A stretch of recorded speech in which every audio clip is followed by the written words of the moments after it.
Hello, everyone, and welcome. When we talk about achieving fundamental cybersecurity hygiene, specifically aligning with CMMC Level 1, we have to look beyond basic firewalls. So in a previous video, we talked about some of the other controls. Today, we're going to talk about some of the key controls in CMMC Level 1, which deal with identity, sanitation, and perimeter security. But before we jump into that, I just want to tell you a little bit more about CyberCare Pro.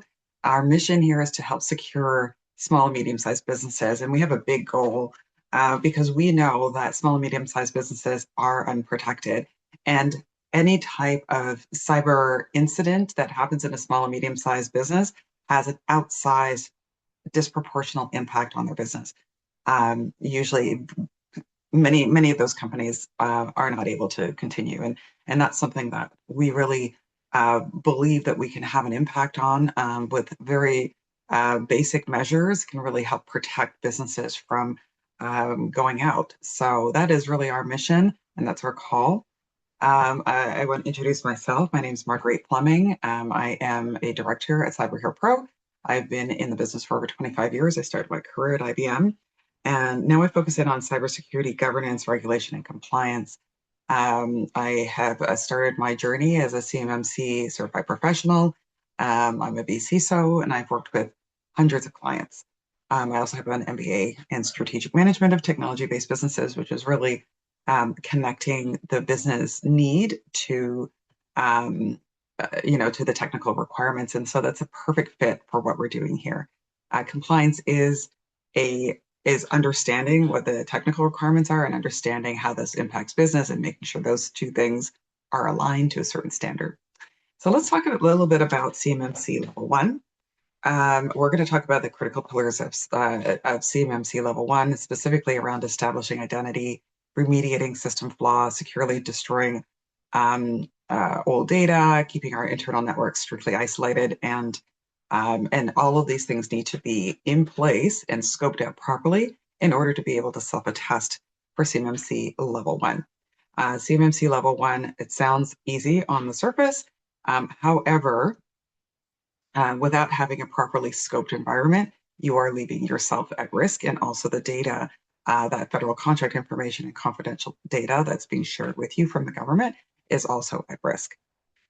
So the first thing, we start with the absolute bedrock of security, answering the question, who are you? It's important to distinguish between identification, just simply declaring who you are, like showing an ID card, and authentication, which is verifying that claim via passwords, tokens, or biometrics. Now, today, together, those two mechanisms establish essential accountability and traceability for every single action taken to your systems. So to enforce this, you must require unique user IDs, implement strong password policies, and mandate multi-factor authentication. Furthermore, you need to tightly manage the full account lifecycle, proactively creating, modifying, and promptly deactivating any dormant or shared accounts. Most organizations have some form of these policies in place, but documenting and having this whole life cycle in place is usually the area where there's the biggest gap. So that's something that needs to be in place for CMMC Level 1. Next, let's talk about maintenance or healing the system before it's too late. So proactive flaw remediation means applying patches, updates, and configuration changes immediately to close known vulnerabilities. So you can combine this with malicious code protection using antivirus, firewalls, and IDS or IPS to act as your system's immune defense.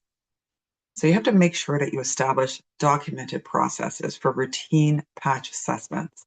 And don't forget the human element. You have to train employees to recognize phishing and malicious attachments, which remain the most common entry point for malware. So 80% of all breaches are human, or originated. And we have to put training in place to do the best that we can and document that we have done that to help employees understand what the risk is, and that typically human beings, we are the weak link. And making sure that regular patching and monitoring is in place. And as I've mentioned, this is about documenting. So many people will have antivirus software or certain types of endpoint detection software, but you have to document what those policies are that you are following. Now, when you go into erasing the past, data security doesn't end when your hardware becomes obsolete. We have to focus in on securely erasing any past data on your machines. You have to sanitize or destroy any media containing federal contract information or FCI. So depending on the type of media, this requires secure wiping, degaussing, shredding, or complete incineration. And you always have to work with a certified destruction service and maintain your certificates of destruction for audit purposes. You have to train your staff never to carelessly discard old drives or confidential printouts. And we have to treat end of life data with the exact same caution as active data to avoid identity theft and severe regulatory fines. Now, this shows up in not only computers, it could be printers, network equipment, anywhere where data passes through. And we have to be we have a policy in place that we can actually demonstrate and prove that we have that we actually do what we're saying. We have procedures in place and documentation showing that we've actually done it. So now we have to look outward, securing what is beyond the walls. And you have to verify and control all connections to external systems, whether they belong to cloud providers, vendors, contractors, or remote workers. You have to take the time to identify, document, and review all external data to ensure that it complies with the NIST SP 800-171 standard. So you have to ensure that your external providers are fully CMMC aligned and enforce encryption, firewalls, and secure VPNs. Misconfigured external systems are also a leading cause of modern breaches. So routinely auditing your access permissions, connections, connection logs, and endpoint detection is, especially for remote staff, is critically important. And again, we come back to documentation. Yes, you may have MFA. Yes, you may do all of these things, but do document that you do it, and can you prove that you do it? And that's what's required for CMMC. So this is about securing the space around you. So digital security is only as good as your physical security. Securing the space around the system means preventing unauthorized physical access, damage, or theft of your facilities and the information in your facilities. So this is achieved through practical measures, typically things like lock server rooms, alarm systems, visitor logs, security cameras, things like that. Employees must handle equipment responsibly and avoid negligent habits like leaving sensitive laptops unattended in public.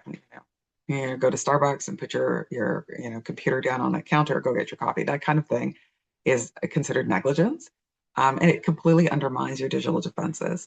So a strong first line of defense always pairs secure infrastructure with informed, vigilant personnel. So part of the CMMC level 1 is not only training people on cyber risks, but also training them on what is acceptable behavior. And part of that is in handling the devices that they have. And finally, we must focus in on the network architectural hygiene, keeping public and private networks apart. Any public-facing systems like websites or portals must be physically or logically separated from your internal networks. Using a demilitarized zone or a DMZ to act as a control buffer between the wild internet and your private data. So you isolate these public components using VLANs or access control lists and separate subnets.